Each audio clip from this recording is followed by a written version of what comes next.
So, welcome to Crafting Mentor Training. What works, why it matters, how to do it right. Mentors may largely be volunteers, but building their skills and competencies is essential for successful mentoring. Gayatri will help us to understand this topic well. She is a curriculum and content specialist at Mentor Together. She has done her master's in psychological counseling and she has 9 years of experience as a psychologist. I welcome Gayatri.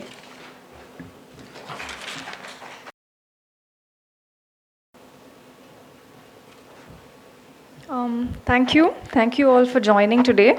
I'm hoping everyone had their lunch. Yes, okay, great.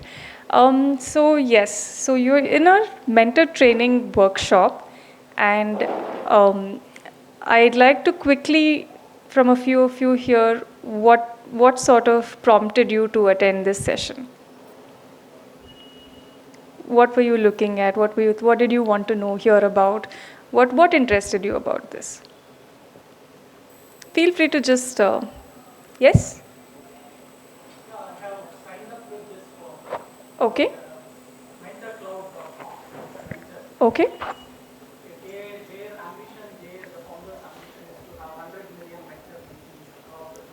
Right.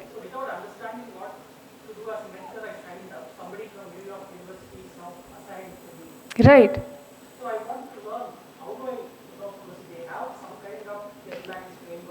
Sure.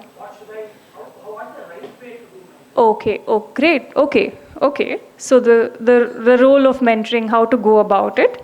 Okay. All right. Anything else that you specifically thought about? Yes. Yes, ma'am. So ideally, why I signed up for this, I would say this, you're asking about this particular Yes. summit, right? Yes. Okay. It's after coming to the Mentor Together platform, kind of formed an interest in understanding and more other aspects Okay. about the mentorship. Mm-hmm. Not just about the activity itself, but what are the areas that we need to be careful about? What Right. are the areas which are, as today this was discussed about, the policies in place? Right. Sometimes because we have spent in a professional world for last 20 years, so we think we are fit for it. Right. Right. Right. That was the main reason. Great. Yes, so I'm just going to check if you can hear me without those at the end. Is that okay? Okay, great. Yeah? Okay, that sounds fine. So, yes, so I think as it is with a lot of other sessions also in the 2 days that we'll be having this, we're talking about one aspect of mentoring. You might have seen other, like mentoring as policy, mentoring, in how as scale, mentoring in CSR. We have a bunch of elements around mentoring, right? So this is also one aspect of mentoring that we'd like to focus on because, as it is with most trainings, and we all come in with a certain mindset. Some of us are more open to training, some of us are a little resistant, but training is a very important part of mentoring, right? And we'll be focusing in the next 45 minutes for a bit on why. And we'll be, can I see a show of hands? How many of you are mentors with Mentor Together? Okay? Okay, 2 of you, right. Great. So I'd love to hear about what you think about our training and how it has been for you. And we'll look at relevance too. So as we, sort of move on, I'd like to ask you another question, right? So according to you, what are some of the skills that are essential for a mentor to have? Active listening. Empathy, yes. Maturity to handle a mentee, and that is like an umbrella of things, right? You have like a person who is transitioning from one life phase to another. So it can't be two clueless people together. And I don't mean to say that mentees are clueless, but I'm saying there is a whole lot of things happening, and you need to be able to just face that and help them through it too. So yes. Anything else? Non-judgmental, yes. Sorry? Yes, motivating, willing to share knowledge, yes. Motivating also I think is very important because That is one thing we are seeing a lot, right? In terms of, I mean, this is true to all of us. Motivation is something we just struggle with all the time, right? Either I'm finding it difficult to start something, or I've started something and I'm finding it difficult to keep it up. It could be something as simple as creating an exercise schedule or a certain diet or a certain habit. We all struggle with motivation at some point in time or the other. Sometimes when you think back, you wish you had someone to just be able to at least tell you, listen, it's okay if you're not feeling up to it right now. You will be, just help you, pep you up when you're feeling low, right? Anything else that comes to your mind in terms of an essential skill to have as a mentor? So we've got listening, motivation, empathy, sharing, knowledge, yes. Articulation and? Yes, because there is some amount of direction giving that we're doing, directly, indirectly, right? So yes, that too. So, yeah. Can we, so the next one? Yes. So from the two mentors over here, I would like to hear your thoughts on our mentor training, right? So you would have at some point come in contact with our modules. So ma'am, to you, I would like to ask you, when did you think the training was most useful to you? Since when I started my mentorship journey within the platform, Mm-hmm. when I started the journey, it was like, okay, I know what to do. Okay. So it was my initial thought. Mm-hmm. But then, because it was, I've been managing teams, so I thought it would be better at that time. Okay. But as I started the mentorship journey, I figured out that first of all, Right. it's a Gen Z I'm dealing with. Sorry. Thank you. So it's a Gen Z that I'm dealing with in the first place, quite sensitive in the first place. And secondly, it is not about the work. It is about transitioning, or I would say guiding that person with a purpose, right? So that was the reason where I thought, okay, I need to know a bit more about how I connect with the person. And initially it was like, okay, I wasn't the listener actually. I was just telling her what to do. But then later on I realized because first day I saw her, when I engaged with her, a real life scenario, she first started engaging with the session 7, handling stress. So that gave me an idea that she is jumped into the 7th session. Ideally, she's dealing with something which is stress related, and she's not opening up. She's saying yes to everything, agreeing to everything. She's not opening up as much. And primarily maybe the reason why I am telling everything. So why should she say anything? So when I went through the sessions where systematically it talks about how to deal with the emotional baggages, or how to kind of connect when when you yourself don't know how to emotionally open up yourself so that the other person opens up. So that's when I realized that it's not about the technology that I have been teaching since some time. It's about how to emotional connect can be explained. That's when I found it very useful. Great, thank you, ma'am, for that. And I think it's yes. So what I hear you saying is there is a certain bidirectional communication that you are able to, and you realize that at a certain crucial point in time, our approaches have to change, right? As we all have different experiences, we learn that sometimes you see, no matter how much effort you put into something, you feel like I'm feeling stuck here. I'm not able to move forward. But when you think back, when you're able to reflect, you're like, if I'm doing the same thing over and over again, I'm likely to get the same result. For me to get a different result, I'm going to have to try something else, right? So many times, there is a need of, especially in terms of mindset, in terms of approach, it's important to be very fluid. It's okay to be inclined to one way of thinking, but to sort of, so for instance, if I say, okay, you have to have a certain control over what is happening in the mentorship. You want to give direction. That's okay. But as long as it's not eclipsing what your mentee feels, it's not like, sort of your mentee is not getting lost. Their thoughts are not getting lost. It's okay. But you need to be able to tailor your approach depending to the situation that you're in. So we're talking about a mindset, having a fluid mindset over here, right? So sir, if I can ask you, and this is a very practical question, right? So how easy or hard was it to recall your mentor training modules and content in the actual mentorship with your mentee?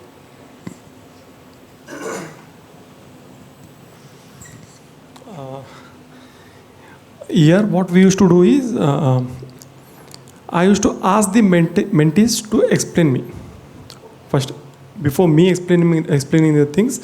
So I wanted them to explain me what are their understanding on the modules. So then I would give them a clarification. This is a bit different. So this is like that, and most of the time their understanding would be limited to the Gen Z, as ma'am really said, Gen Z. So, but when we actually we do the one thing what actually helped me is we need to stop showing them bossism first and the thing. So we need to understand from the modules what has been prepared by mentor together, and clarifying that would really help. And another question to you: have you, like in any, you've seen the training and Yes. the content and everything. Have you used that outside your mentorship? Not as such. I'm actually a mentor in my organization, where there is a specific module which has been created. Most of the time it is by me. We have certain, what we do is we map the candidates based on we do some certain assessment. So out of the we have assessment, like he has to have some good customer excellence, he should have achievement orientation, he should have execution excellence, he should have decision making. So out of those things we choose only top 3, and we work complete year only on those 3. So there would be presentations, there would be projects. So we work with the milestones at the end of the year. So all the 3 topic competencies what he has chosen will definitely get fulfilled through assignments, presentations, as well as the project work. So you're saying there's a different structure? Yes, different structure. Some of the models were useful, especially on the time management. So we not necessarily we have to manage the time, we have to manage the attention. So those some of the things were helpful. Yeah. Great. Thank you, sir. Anybody else who sort of came in late? Any mentors in the crowd? Any other mentors of our Mentor Together? Yes, okay. Of Mentor Together? Outside. That's fine. So you've probably gone through the training module content, right? So was there any topic that you thought you wanted to know more about, or any topic that you thought we had not covered so far and you wanted to hear about?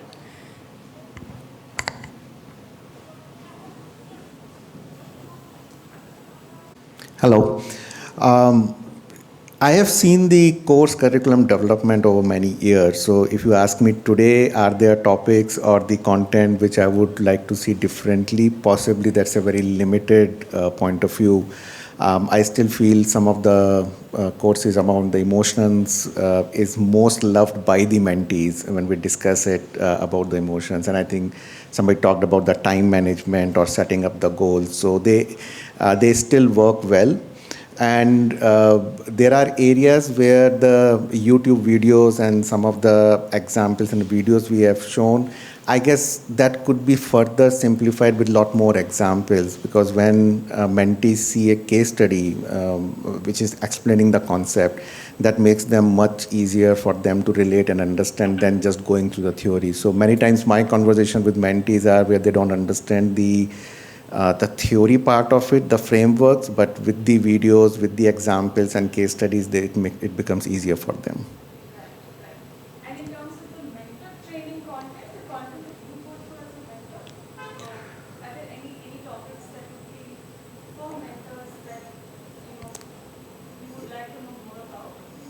I would say no at this point of time. Thank you. Thanks. So yeah, so what I hear, so we have a few people who are. So I'd like to sort of take you through briefly a couple of things that we think or we consider while making our modules, right? Okay, right. So before that, just a few things on why training, right? So we have sometimes, and this is not just mentor training, this is relevant to most training, but of course, this will be specifically speaking. So one is mentor training helps in understanding, one, our audience, right? Who is this, the Gen Z that we talk about, or the current generation? What are some of their pain points? What is their outlook? How do we, so we don't want to inherently come in with a view or a thought that they're a certain way. Let's not try it. What we're trying to do is let's not put them into boxes. Oh, these people, this. I mean, at least in my experience, I see a lot of people of maybe the older generation, sometimes you see a disconnect. Gen Z, they will be that way, they will be this way. There's a certain tone that whether you want or not sort of comes in. So we are looking especially, so this audience that we're catering to, this group, who are they? What is important for them? What is priority for them? How do they see life? What do they think success is? So for you, success might mean something very different from a 20-year-old or an 18-year-old, right? So sort of tuning into their needs is something we need to do. It's the basic of every training, right? Know your audience. If you don't know your audience, you're not going to be able to connect. And with no connect, we have nothing, right? So the first thing is probably, yes, understanding what their needs are, what their requirement is, so that life just becomes easier for everyone. You are talking to the point, you're getting at what they want to know the most, right?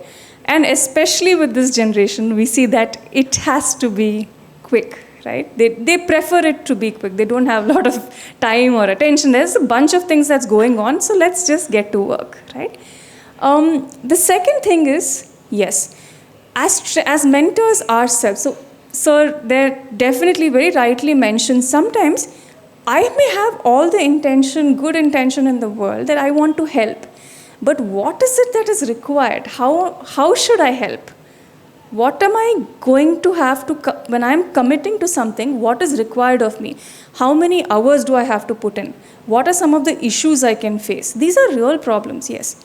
Who am I talking to? What is my mentee going to be like? As mentors, we also don't have a lot of things in our control sometimes we feel. I don't know how my relationship with my mentee might shape up to be. If it's great, but if it's not, then what am I going to do? Right? So what sort of challenges could I expect? So as trainers or as mentors, sometimes we ourselves want to know, and it could be from a very basic this thing. Why do I want to be a mentor?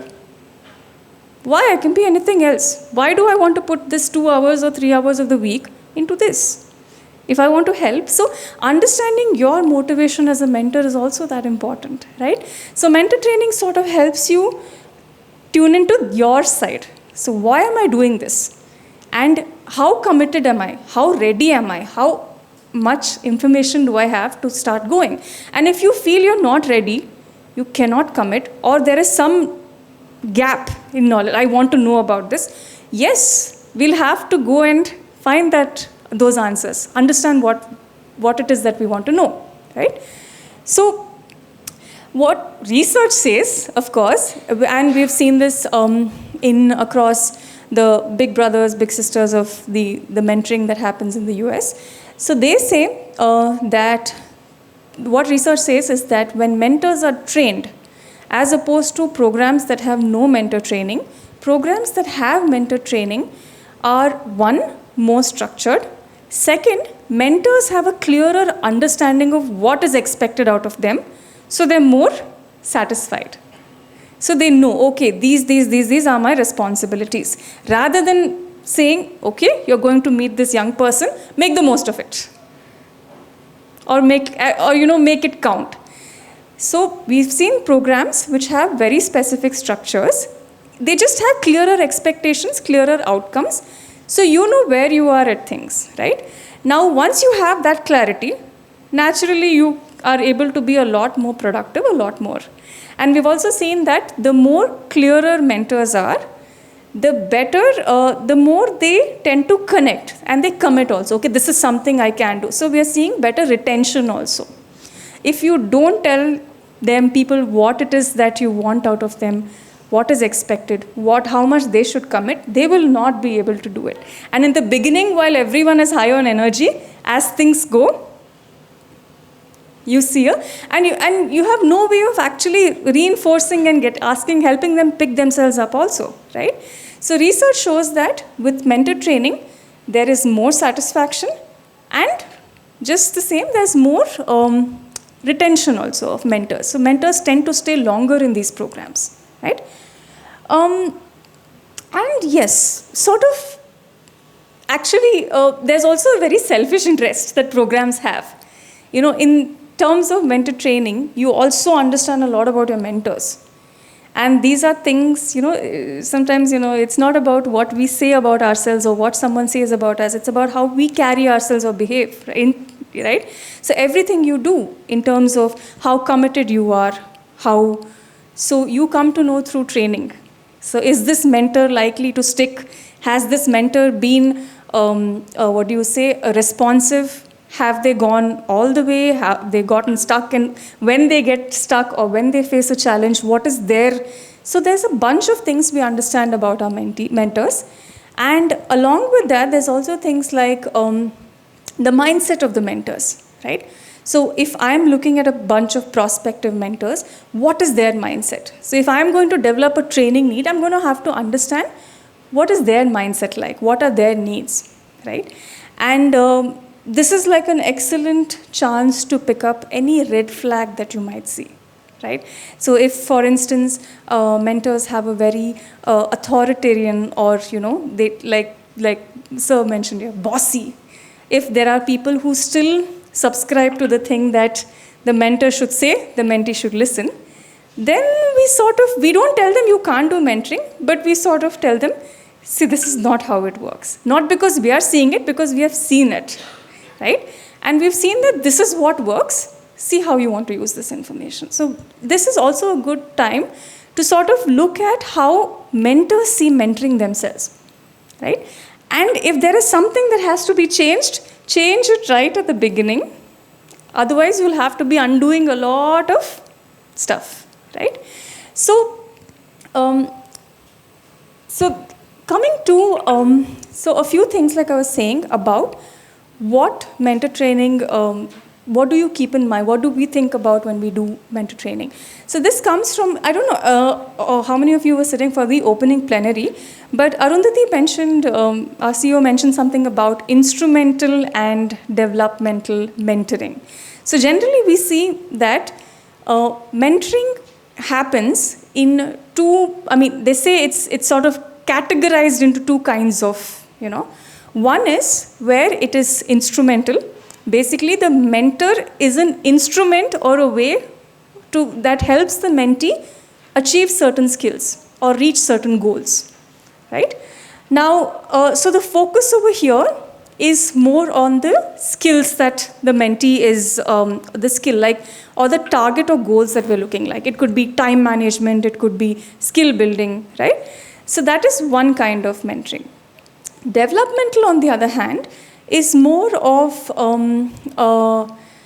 just to clarify, I think, yeah. So while one of the mentoring focuses on the means to an end. So mentoring is to help you get through interviews, learn time management skills, learn stress management skills.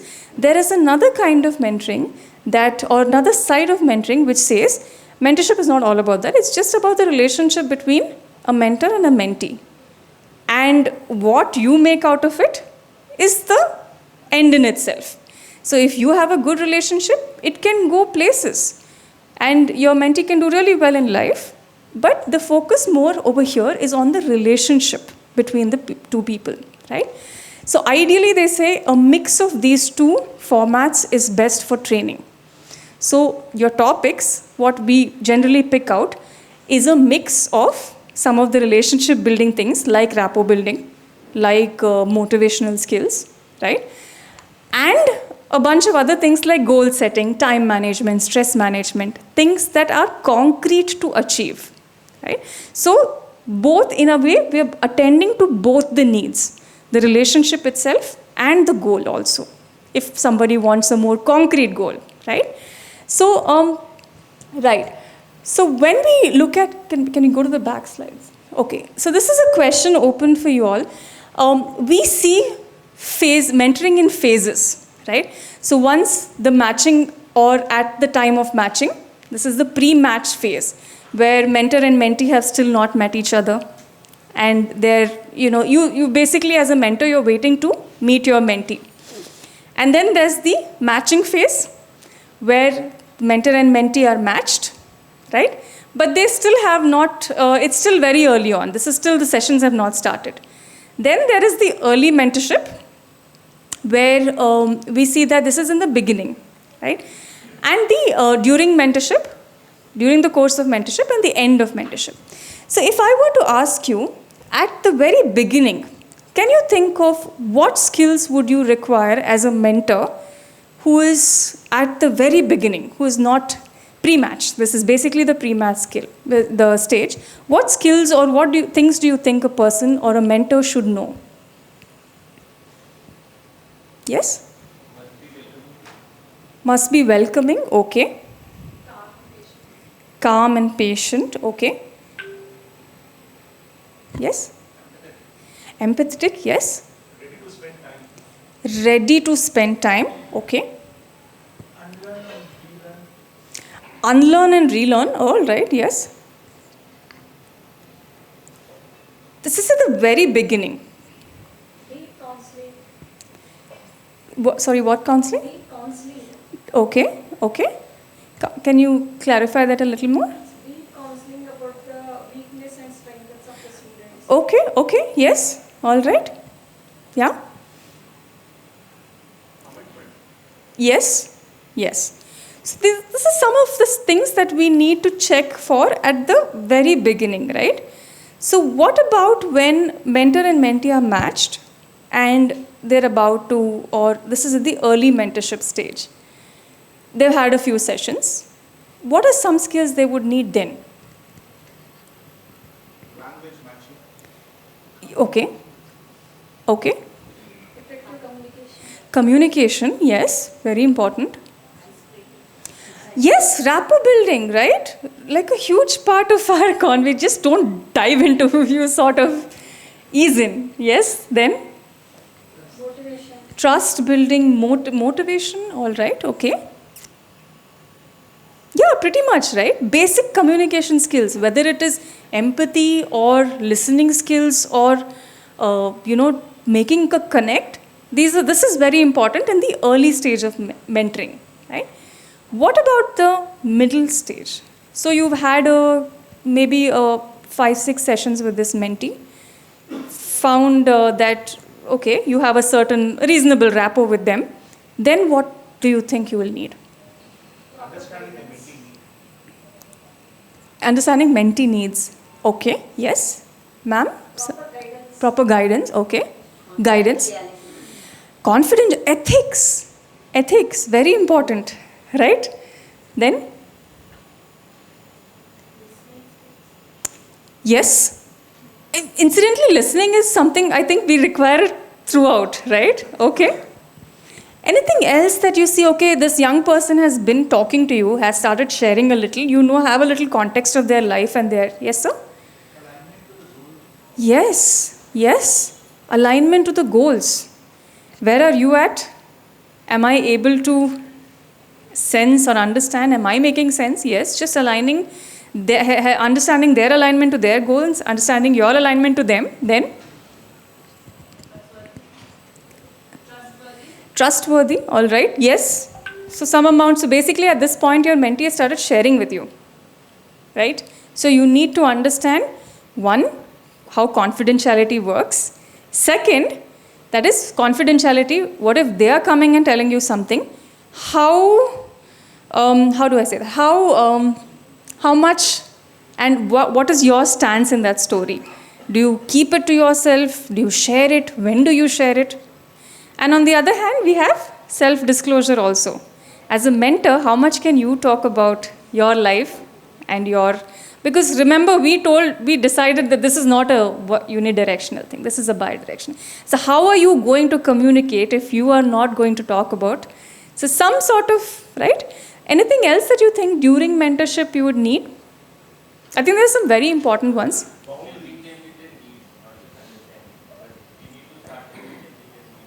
Okay, their needs, all right. But I sort of think that comes up in the early mentoring itself, sir. But I agree, sort of keep checking if we're going in the way we should be going, right? I heard boundaries. Yes, very important, right? I have seen this, and even outside mentoring, even outside, I mean, in my personal relationships, in my work, in my other way, setting boundaries is like a huge, right? How many of us are actually comfortable to say no? How many of us are actually able to tell people that we want things a certain way, we don't want things a certain way, this is the line. How many of you actually find setting boundaries a challenge? I do, for sure. Right? So we have like people who, so boundary setting in mentoring also can get very challenging. What if my mentee is calling me at 10 in the night? What if my mentee says they want to meet me outside? What if my mentee is sharing a lot and I'm not feeling very comfortable? It's great and we're having a connect and everything, but what if my mentee keeps on checking in again and again, saying, I want to talk about this, I want to talk about that. So where is the line, right? So boundary setting, definitely, yes. Not only the mentee, it's also the mentor. Yes, that's what I said about self-disclosure, how much. Examples like only mentee. My mentors also. Yes. Mentors calling the mentee at uneven times. Yes, definitely. Irrelevant to the mentee.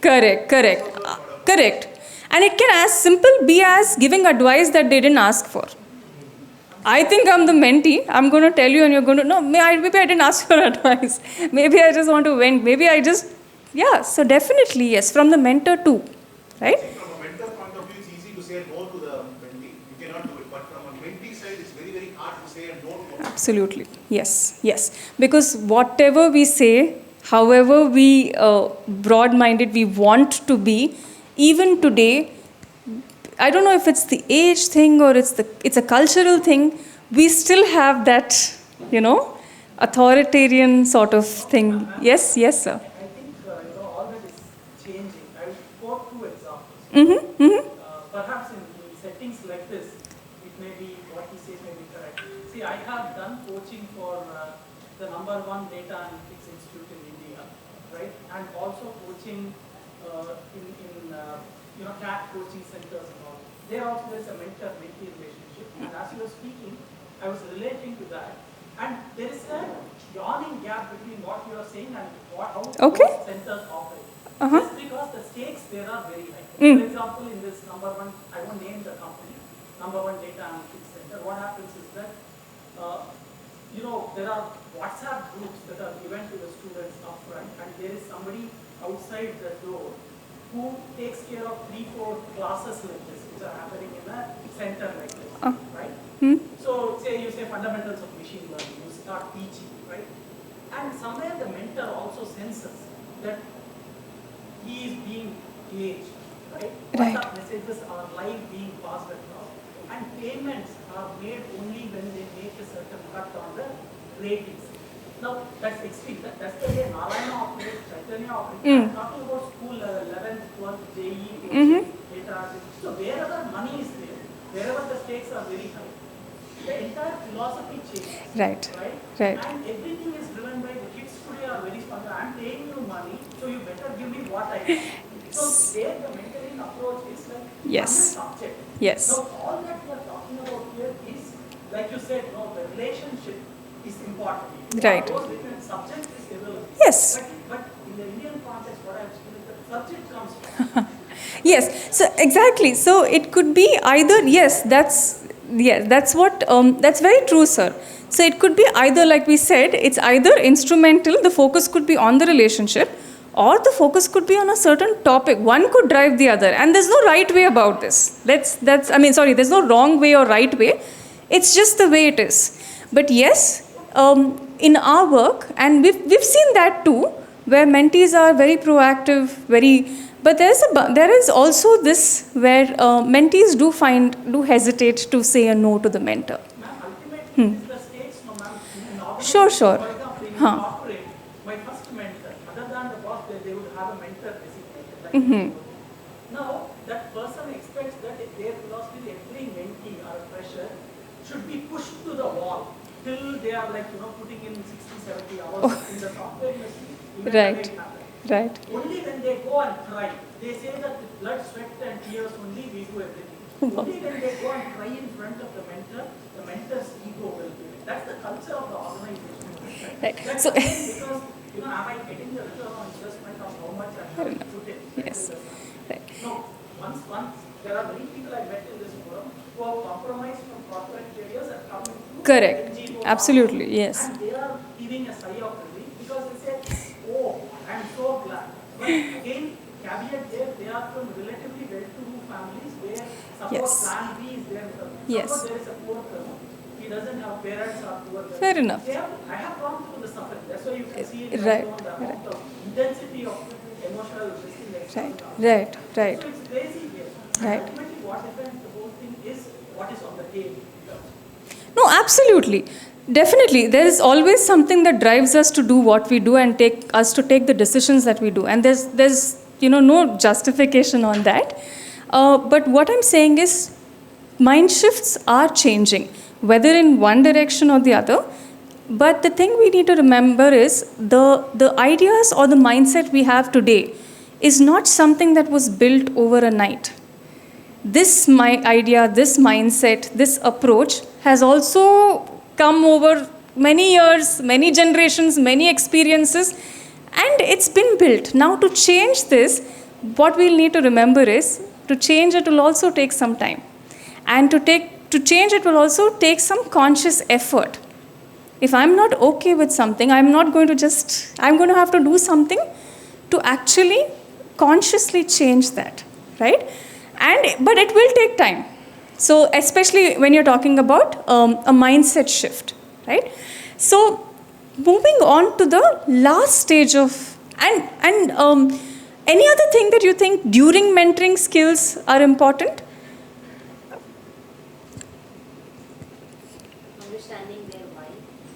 Understanding their why, yes. What about problem solving? Continuity. What I have seen is that this mentor continuous engagement with the mentee over a period of time only brings. Yes. Otherwise, the change will Absolutely, yes. One or two interactions are sometimes just, yes, they can create a spark, but you can actually have a lot of work happening only when you have commitment through time, when you're actually putting work into it, right? And so yes, there's also stuff like problem solving, decision making, where you are at a comfortable pace with your mentee right now that you can actually start helping them with these skills. Yeah? So sometimes it's good to have it too as a mentor. Yeah? What about the last stage of mentoring? The final closure, as we call it. What do you think are some important skills to have there? You've had this many sessions. You're about to close. You say, bye, done. From today you're free. No, we don't do that, right? So what do you think we require? Assessment. Another word for it? Feedback, all right. Something more deeper. You spend so much time with this young person. Okay, yes, acknowledging their accomplishments, very important, yes. Okay, we've come this far, you've learned this much, so much has changed in you, in me. Transformations, yes. Yes, reflections, right? Reflecting on a process, processing whatever has happened over the past few weeks. How has it impacted me? How has it impacted you? What went well? What could have been done differently? That reflection is a very powerful thing. That's what we're all doing, right, in the next 2 days at least, where we want to reflect, we want to think, we want to be open to new perspectives, right? So I'll just quickly take you through some of the slides just to show you how our So the pre-matching phase, we see, this is just a reflection of what you're saying. So yes, in the pre-matching stage, where there is the onboarding and the orientation going on, we see that some of the skills that are important are understanding roles and expectations, just setting some context. As a mentor, what is expected out of you, right? What do you want? So that is one thing. What can you do? What can you not do? Who are you as a mentor? Who are you not? Like, for instance, I can play the role of a friend, I can play the role of a guide, but I cannot take financial responsibilities. As much as I'd like to, I cannot do that, right? So there are some things you can and you cannot. So understanding that. And both ways, this is even as a mentee, what are my roles? What are my responsibilities? So the whole burden does not fall over the mentor. It is also the mentee's responsibilities to show up, be committed, be reliable, be consistent, all of that. Only then, it's in the end of the day, it's a relationship that we're having, right? So inclusion, understanding your, I think we mentioned this before, understanding your target population, knowing that your target population could be very different from you. That you and I may not see things the same way, and that's okay. We'll work through some things, right? Then there's mentor motivation, like we've spoken about. So ideally, we think about 3 to 4 hours is what the ideal programs are. But what we've seen in our program is, in the mentor training from Mentor Together, we've seen that sometimes 1 or 2 hours is also good enough. Good enough time to spend in this phase, right? Just to sort of set a context. The mode, we also have seen that mentor training happens in different modes, right? It can be, like with any other kind of training, it can be either in person, it can also be online, right?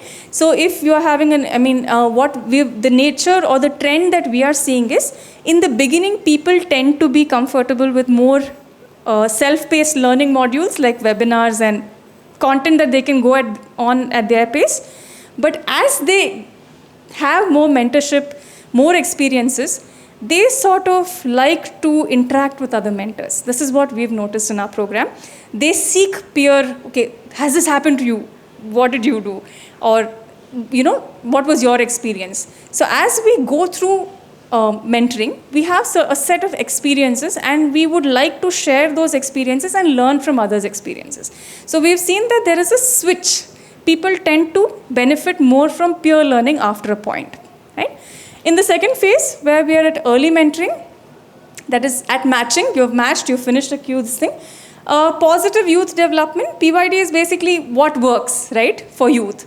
It could be assertiveness training, building on strengths, understanding vulnerabilities. So this is a stage where it's great to have.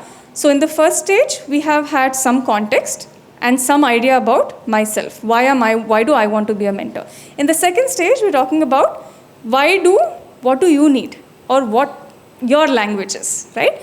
So PYD is one.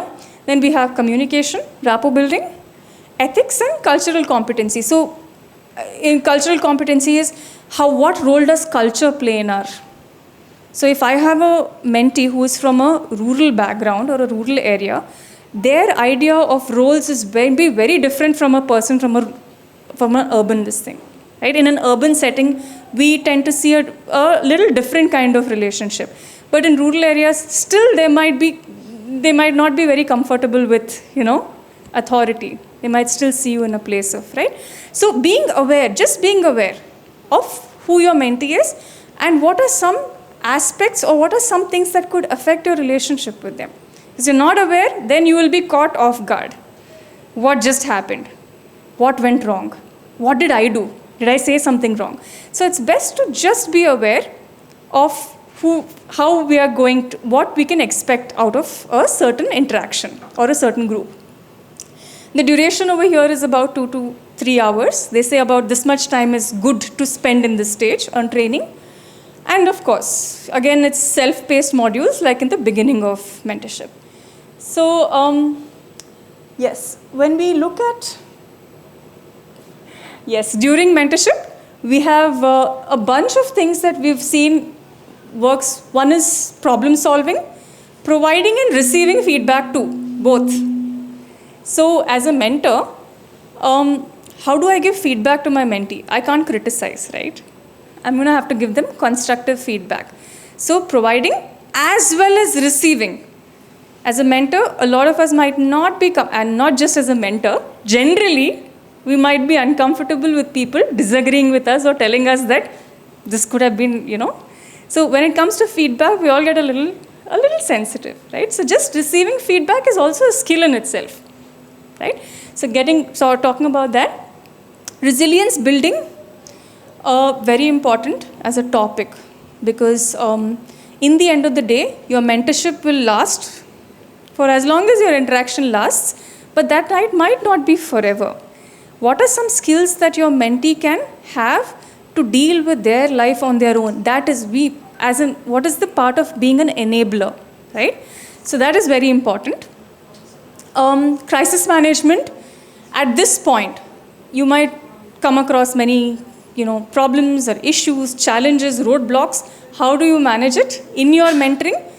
And those skills your mentee will model outside. So you can't tell your mentee, I am going to follow a certain rule, but you don't follow that outside. So the best way to do it is, whatever you want them to know or learn about, you model it by doing it yourself. So if I want responsibility and accountability, I have to be accountable too. So I have to keep my mentee informed. I have to be on time. Automatically you will see that they will start modeling that behavior outside, right? So, yes, balancing responsibilities, balancing roles, and within mentoring also, like what is my role right now? Am I the role of a friend? Am I in the role of a guide? Am I in the role of a role model? What is the role that I'm playing? If my mentee is coming and telling me like they have an issue or they want to talk to some, and this is true for any relationship. Sometimes you might have noticed even in your lives, when you're talking to someone about your problems and they start giving you solutions, I feel like I just want you to listen, right? So sometimes just knowing what your role is. If someone is coming and talking to you, what is it that they need? Do they need solution in the first place? Or do they just need an empathic ear to listen, right? That can be very helpful too. So sort of balancing what is my role in this conversation, right? And then taking a stance. Again, in the end of the day, it's only being aware of these things that helps a lot. Decision making. And the use of self-disclosure, like we've been talking. So here you'll see that a lot of time, relatively 3 to 4 hours, is because these are topics that are important that may crop up in the best of mentoring relationships, and it may crop up at any point in time, right? So we see that you'll see a lot of activity happening around this time. And here it could be, most of it is self-paced, but again, this is no hard and fast rule. So some relationships develop differently, and you might see that, if some people are also, sometimes we want to learn from the experiences of other people. So there's also peer learning that we've seen over here. Right? And of course, the end of mentorship, where closure or transition as we call it. So closure does not happen in only one session, one call. No. You prepare the mentee for closure. You give them a heads up. Okay, so we're approaching the end of mentoring or our mentorship. So let's sort of a few sessions before you close. So it's like a smooth transition, right? Yes, definitely reflection is very important here. And closure skills, of course.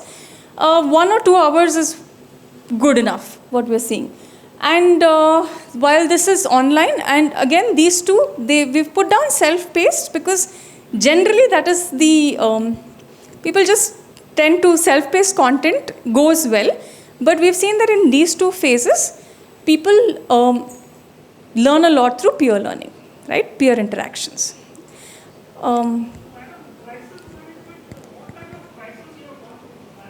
Sorry, yeah? Yes. Okay. So crisis management could mean within the mentoring relationship or outside. Again, it's all sort of connected, right? So crisis management inside a mentoring relationship might look like some of the challenges, like suddenly my mentee is going through some issues at home, maybe, and this is affecting the work we're doing together. So how do I deal with that? Am I supposed to approach this head on? Do I wait to give my mentee some time? What is the stance I'm taking over there, right? So any kind of a problem that might affect the mentoring relationship can count as a crisis, but also those issues that your mentees bring or deal with outside can also count as a crisis, right? So crisis management can mean both things. Was that clear? Okay, great. So some things that we put into our training programs, like with every program, there's a whole structure, there's a whole thing you follow, right? How do we arrive at the topics that we do? How did we come through to know all of this, right? All that we just spoke about. How do we deal with that? So a few things whenever you're focusing or you're planning training, few things to keep in mind. What is our purpose? One. What is it that I'm trying to say through this training? The second is, so basically our objectives, right?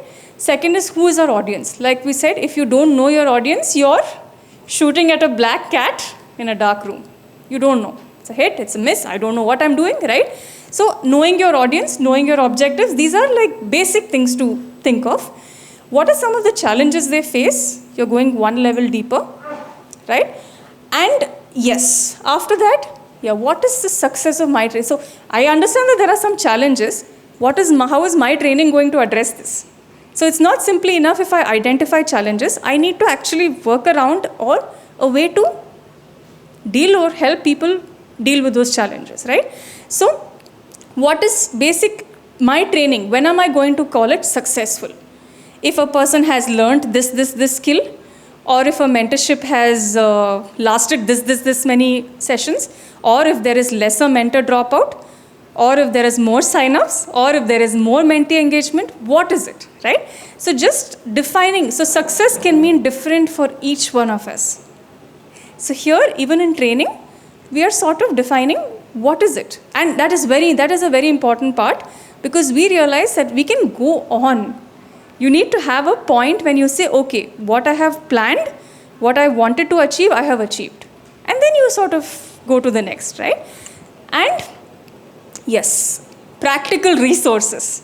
Who is training? Who is doing this training? Are the people in our organization, in our team, who requires it? Who is going to do it?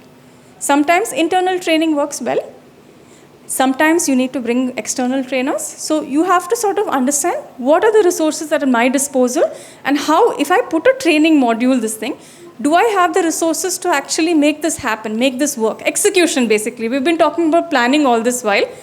What about execution, right? So keeping that in mind is also important, right? Okay, so I think the last bit is, we're going to sort of give you a handout where whatever we've put on the slides, with a little more on one column of challenges in the 4 stages also. Please take a look at it. And in the next page, we would like to just sort of give you about 10 minutes or so. Think about your, okay, I'm just going to let you get that because you might get distracted. Take a look at the handouts. You'll see that on the first page, it is what Mentor Together's mentor training is, in terms of phases, in terms of planning, in terms of challenges, right?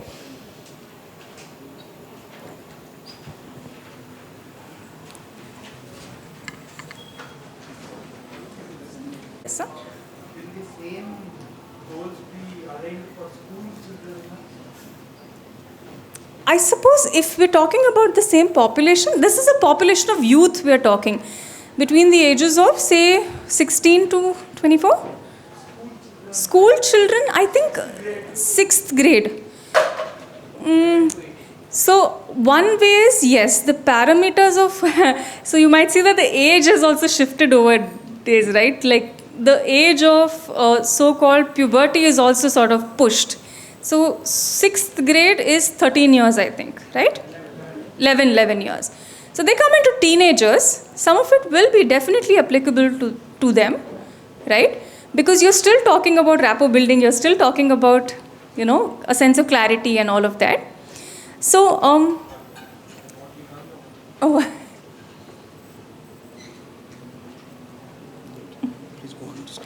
thanks.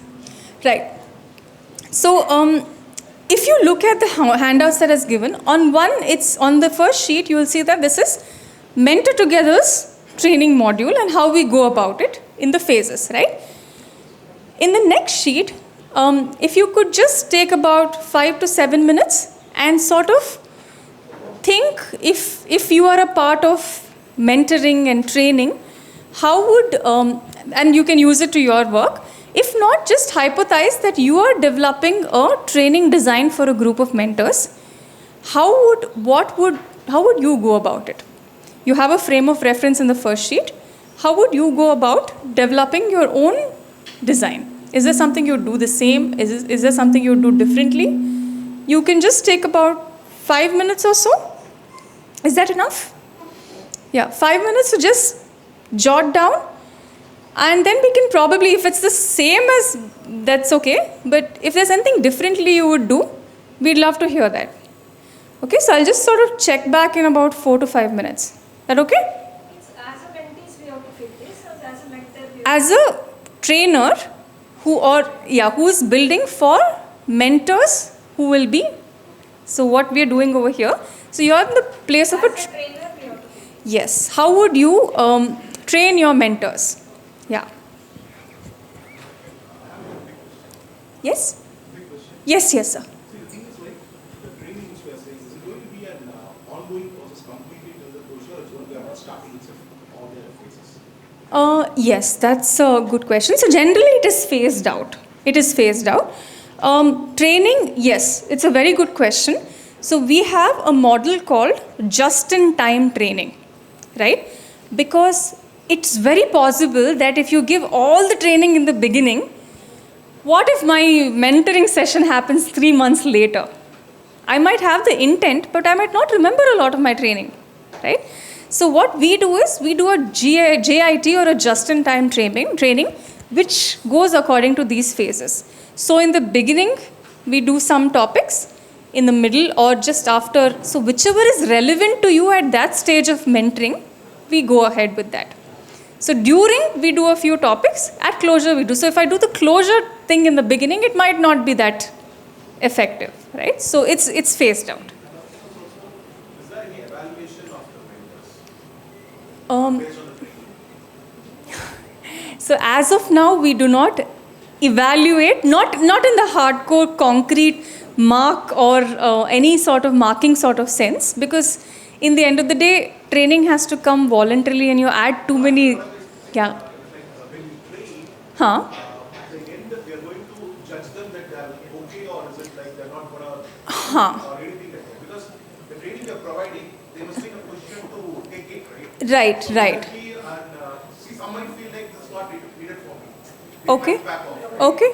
So that's the reason I'm asking is like process like just evaluating something. Screening does happen. Some sort of screening does happen to see how a trainer or how aligned or ready this person might be to be even willing to be trained. So some amount of screening does happen, sir. Are these mandatory trainings which the mentors should go through, or is it like they can or they cannot if it Actually, up until now, it's Nisha. Would you like to add something? Yeah, I'll just.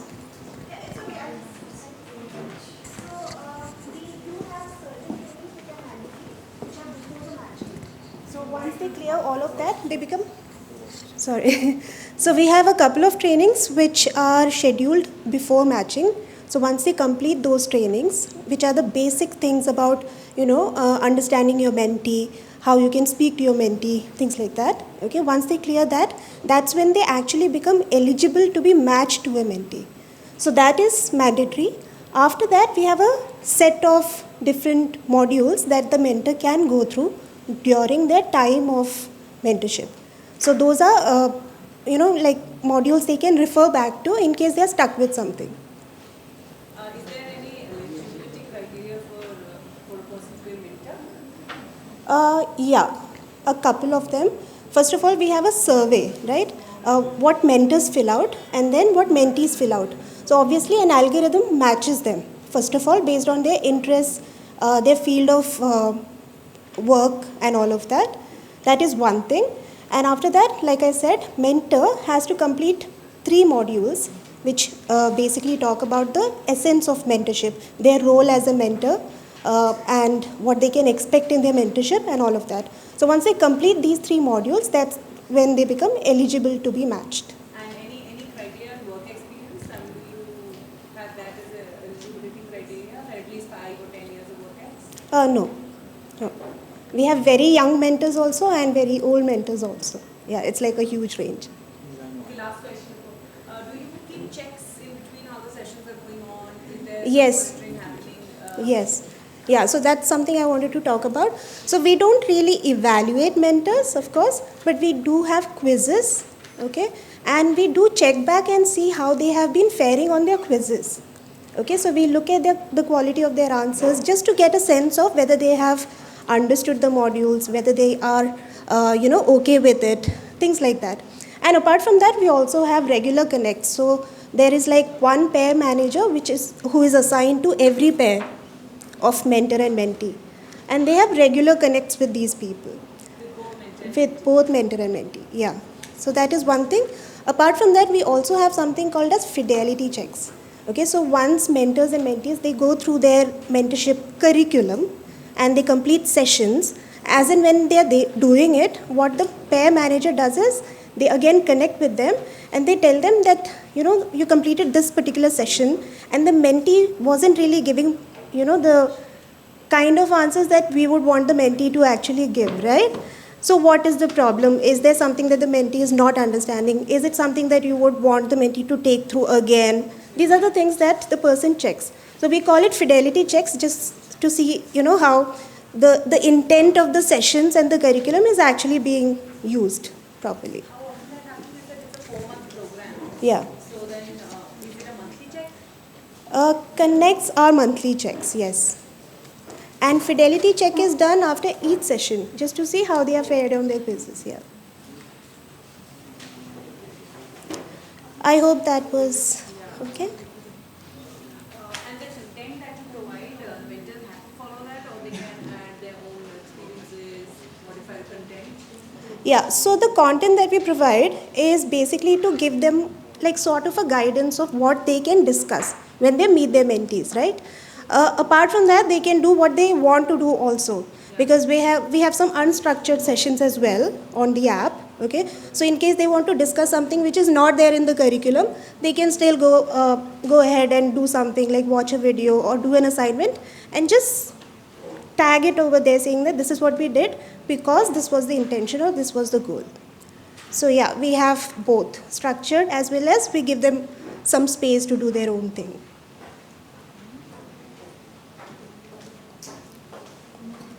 How are the sessions tracked?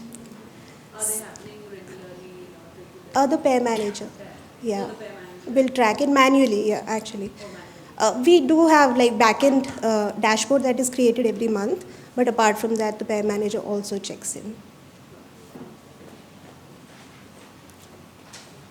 Okay, so in the interest of keeping things on time, because if any of you would like to go to the other sessions and we'd like you to make it on time, What I would have wanted would have been to discuss this, but I think I'm going to just, we can wrap up now.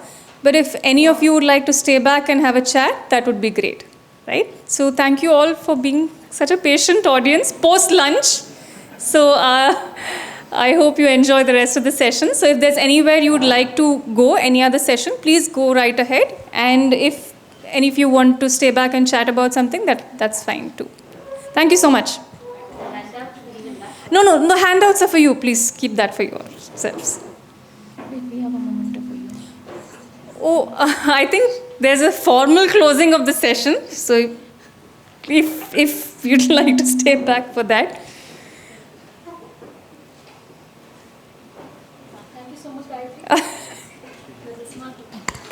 Thank you. Thank you all so much.